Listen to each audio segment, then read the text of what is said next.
Tentu saja pemirsa, kami akan mengajak Anda untuk mengetahui informasi terkini dari Mekah, Arab Saudi. Sudah ada Saiku Bagowi di sana.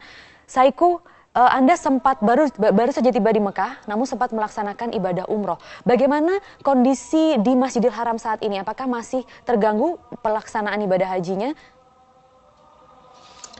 Ya Maria, dalam pandangan saya ini beberapa saat lalu dan sekarang masih berkumandang azan subuh. Dari pantauan saya ada sekitar jutaan manusia umat Islam yang sekarang sudah berbondong-bondong menuju Masjidil Haram untuk melaksanakan sholat berjamaah sholat subuh. Ini bisa diartikan bahwa tidak ada sesuatu yang mengganggu setelah kejadian pada sore kemarin. Jamaah tadi sempat mulai berbondong-bondong itu sekitar pukul jam 1 dini hari waktu setempat.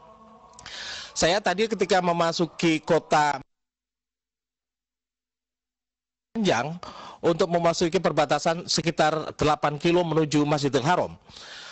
Dalam pemeriksaan itu memang antrian mobil cukup panjang. Informasi memang terganggu dengan adanya kejadian tragedi yang menimpa di Masjidil Haram pada sore kemarin.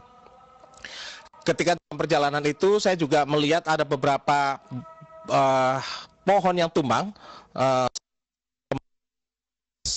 Saya belum bisa mengetahui pasti apakah kemudian menelan korban atau tidak. Setelah itu kemudian dalam perjalanan menuju Masjidil Haram saya juga menjumpai beberapa bangunan non permanen itu sudah rusak berat, dan ketika kami akhirnya menuju ke Masjidil Haram, memasuki Masjidil Haram, tidak diperkenankan mobil dalam jarak radius 1 km untuk memasuki kawasan Masjidil Haram. Saya sendiri bersama rombongan akhirnya memutuskan untuk berjalan kaki menuju penginapan di dekat Masjidil Haram. Setelah itu kami kemudian melaksanakan sholat, melaksanakan tawaf. Ketika saya melaksanakan tawaf bersama rombongan, jamaah yang ada di sekitar Ka'bah juga tidak terlalu padat. Sehingga kita juga bisa melaksanakan sholat tawaf, keliling 7 kali juga lebih. Dan dalam pandangan mata saya juga aktivitas orang juga relatif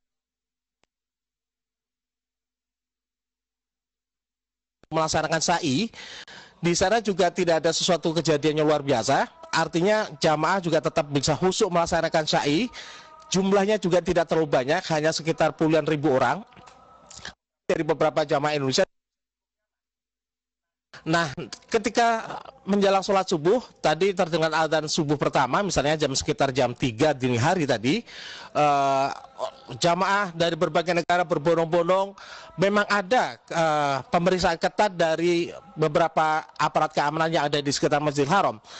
Tetapi pengamanan ini kemudian akhirnya juga bisa ditoleransi ketika jamaah yang begitu padat akhirnya berusaha memasuki kawasan Masjidil Haram untuk mendekati Ka'bah.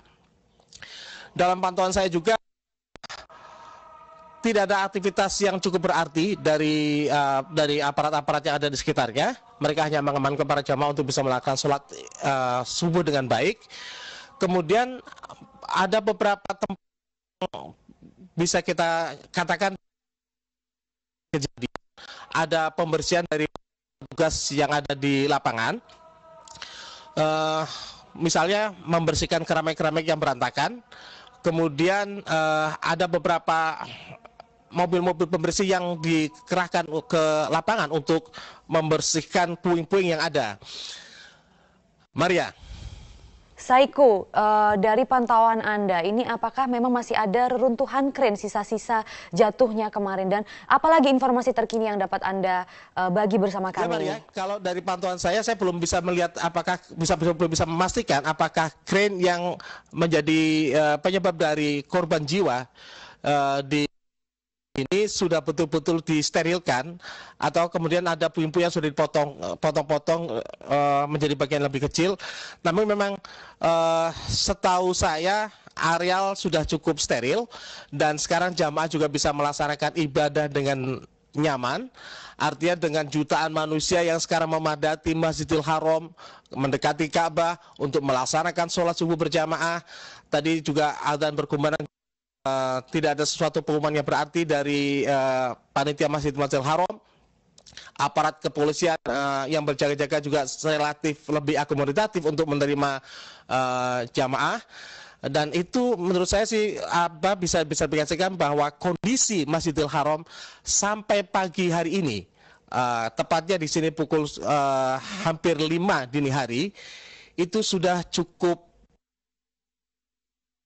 beberapa jamaah melaksanakan ibadah, baik itu untuk menjalankan umroh seperti tawaf maupun sa'i. Demikian, Maria, kembali ke studio. Saiku Bagowi, terima kasih untuk informasinya. Kami akan terus tunggu informasi terkininya ya terkait jumlah korban yang terutama dari Indonesia ini. Saiku, terima kasih.